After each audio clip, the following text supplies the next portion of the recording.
As you know, I'm a big fan of escape rooms and also a big fan of escape room in a box games. Exit the Game makes great escape room in a box games, and I've been getting that advent calendar for a few years now. I'm recording this ahead of time and not on live stream because I wanted to write a review and publish this ahead of time so that people could choose to buy it if they wanted to. Anyway, let's get to it.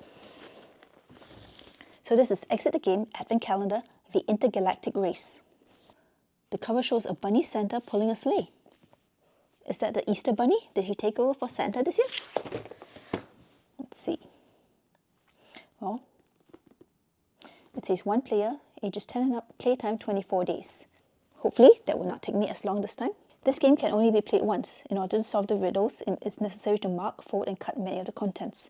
This makes it possible to invent many varied riddles. The paper and cardboard components of this game are recyclable.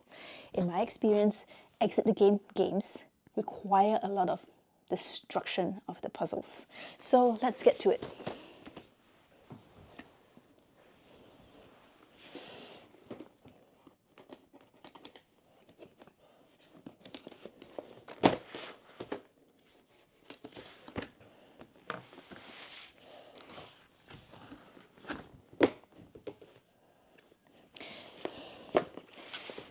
So it comes with a fold-out box, the storybook, the help book and instructions, and a decoder table. Let's start with the help book. Start by reading here. Game instructions. So there's a whole lot of description, narration. I've done this before and the structure has been the same every year, so I'm just going to speed it along. So the first thing you got to do is you set up the decoder table. You need to cut these 3 strips off.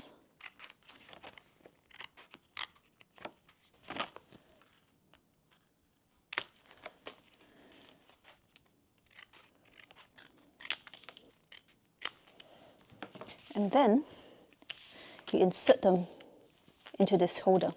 So the top one is red, and you want to insert it so that you can see the number through this window. And the next one is blue.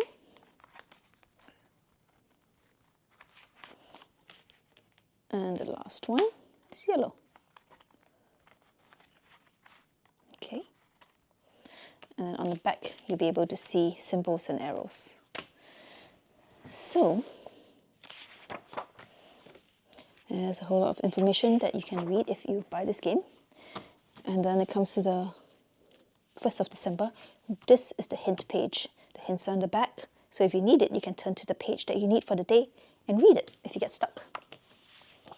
Alright, let's set that aside for now. And let's look at the storybook. Introduction. It's early December in a galaxy far, far away. After a long day at work, you're looking forward to a refreshing drink in your favorite watering hole. You enter the somewhat shabby space bar and make your way to the counter. You know the barman, a Houndian with an eye patch, quite well. "Can you make me a double yuppie tip, Tom?" "Coming right up," he replies and grabs a fresh glass.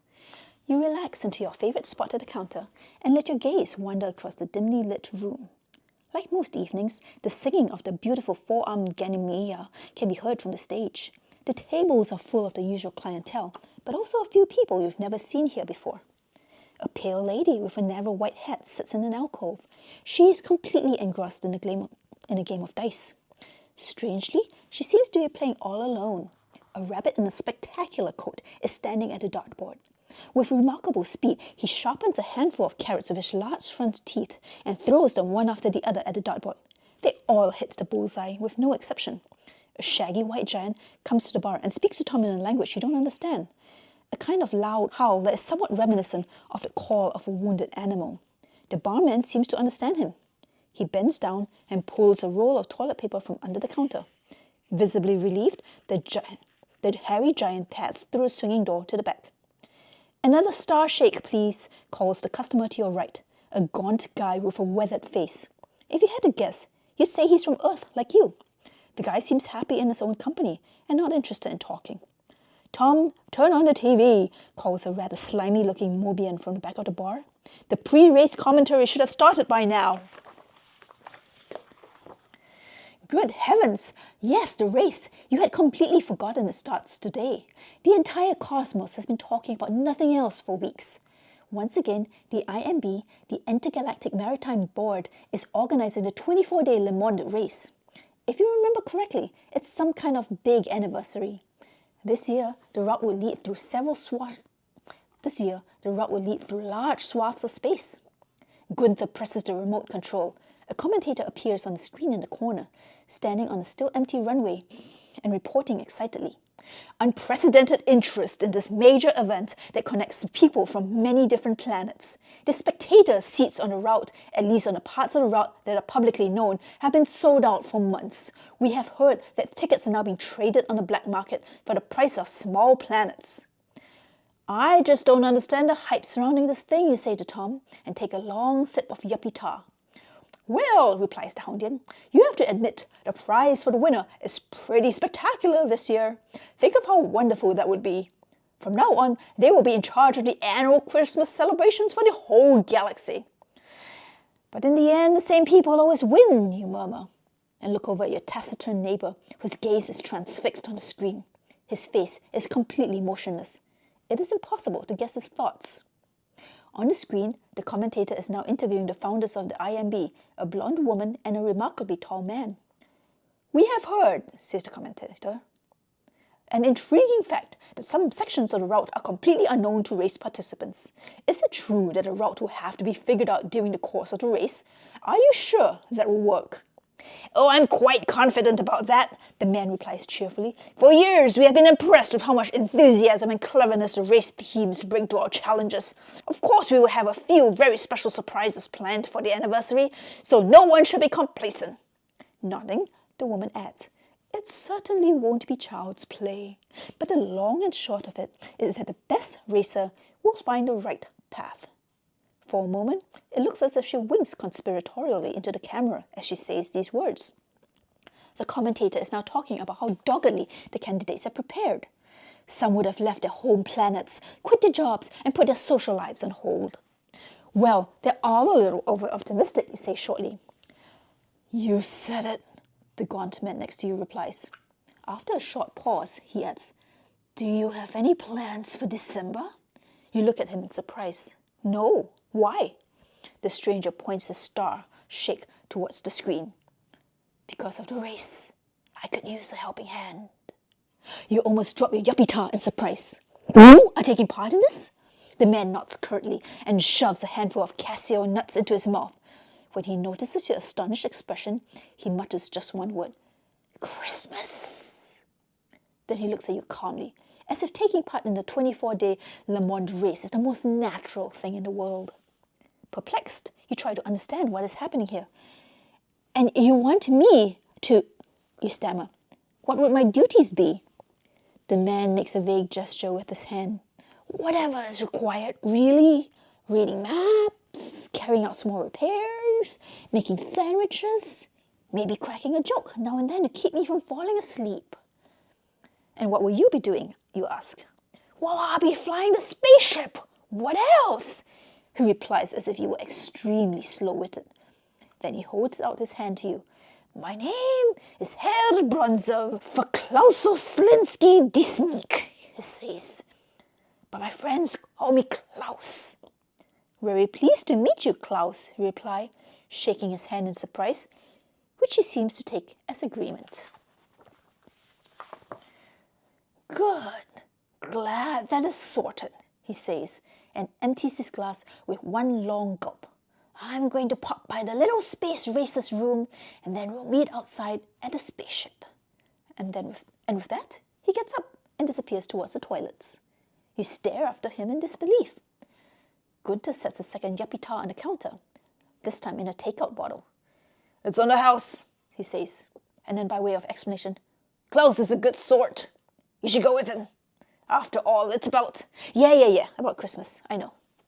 Then without knowing exactly why, you make a decision. All right then, count me in. You grab your yuppie tar and slide off the bar stool. Bye, Tom. See you at the end of December. Let's go to the 24-day Le Monde race. Are you ready? Then continue reading on the calendar page 1st December and get started with the first riddle. As you step out of the bar, you're almost run over by a turbo sleigh. Startled, you take a step back and see the same rabbit in the driver's seat who had just ruined the dartboard inside. He races away, his ears flapping in the wind. I wonder if he's taking part in the race too, you mutter to yourself in a low voice. Sure he is, someone says next to you. It's the shaggy white giant from the bar who obviously also speaks your language. We're all taking part, he adds. The rabbit, me, and her too. He points with his hairy paw over to the pale lady who is boarding a kind of futuristic white hot air balloon. The shaggy creature climbs into his craft, which looks like he built it himself out of spare parts he found at home. It mostly resembles a rusty boiler. By the way, I'm the Yeti, he says in a friendly voice. I'll see you at the finish, if you make it there, that is. He steps on the accelerator and his steam-powered boiler rattles into motion. Now you're curious to see Klaus's vehicle. You frown and look around the parking lot, where there are many waiting vehicles. How are you supposed to know which one is his? You go back into the bar and shout in the hallway in front of the toilets. Klaus, are you nearly done? I'll be here a little while, comes the answer from inside. What does your spaceship look like? You call again. Oh, funny story, he replies. Until half an hour ago, I didn't have a spaceship. But then a used spacecraft dealer came into the bar. He bought a Starshake and offered me a vehicle. Of course, I jumped at it straight away. The race is imminent. I have no idea what the thing looks like, though. So does describe what's the deal. But it was such a bargain. Of course, I wrote down which one I bought. The details are on the dealer's business card. It should still be on the counter. Maybe it's not entirely legible. The Starshake was in the way. Sorry. Sighing, you make your way back to the bar to look for Klaus's notes. Please turn the page. Now open door 1. All right. So door 1 is the only door on this box that's labeled. The other 23 have blank planets on them. And what you're supposed to do each day after you solve the puzzle, it leads you to the next door. We'll see how that works in a second. So let's open door 1. So inside, you can see the bar scene. And I think I got the business card. So let's see what. The back of the door has a funny shape. And that's about all I can guess. All right. So I'm gonna pop this out.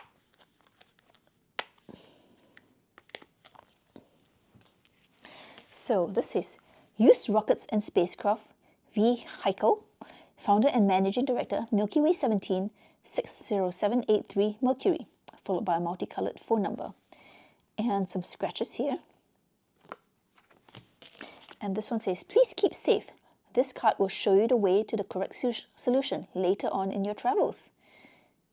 All right then, that will stay there for now. All right. And this looks like a coaster. So if this coaster perhaps, he said the drink was in the way, so maybe the coaster was overlapping the card. And look, the scratches line up with the words that are on here. So if you do that, what does it say? TYPI something F, IHF. TYPIHF. All right. Yeah, that's the only way to look at it. All right, so look at these there's spaceships here, and all of them have different letters on them. So let's look for the TYPIHF. This is TYPICU, ICO, IOC, IHF. TYPIHF is this one. And IHF is in the colors green, red, and blue. Now, if you look at the colors green, red, and blue on this phone number, the green number is 7, the red number is 1, and the blue number is 3. So I'm thinking that the 3-digit code that we need to solve today will be 713. So let's give it a try. 7, 1, 3. That flips over. And if you look at the, reading down from continue here gives you the arrows left, left, left. Now, the way this game works is you take this directions. They go left, left, left, and the shapes on this decoder card: circle, diamond, hexagon. And the circle and the shapes on the door that you have been led to by the arrows are circle, diamond, hexagon. It's a match. This means I have the correct door for day number 2. Now let's get a pen and write number 2 on the door right here. So I think we did well for today. I will put the cards back in here so we can refer to them later. Although I'm going to put this one aside because it says please keep safe. We might need it, easy access to it later. Thank you for watching day number 1. Join me back here for day number 2.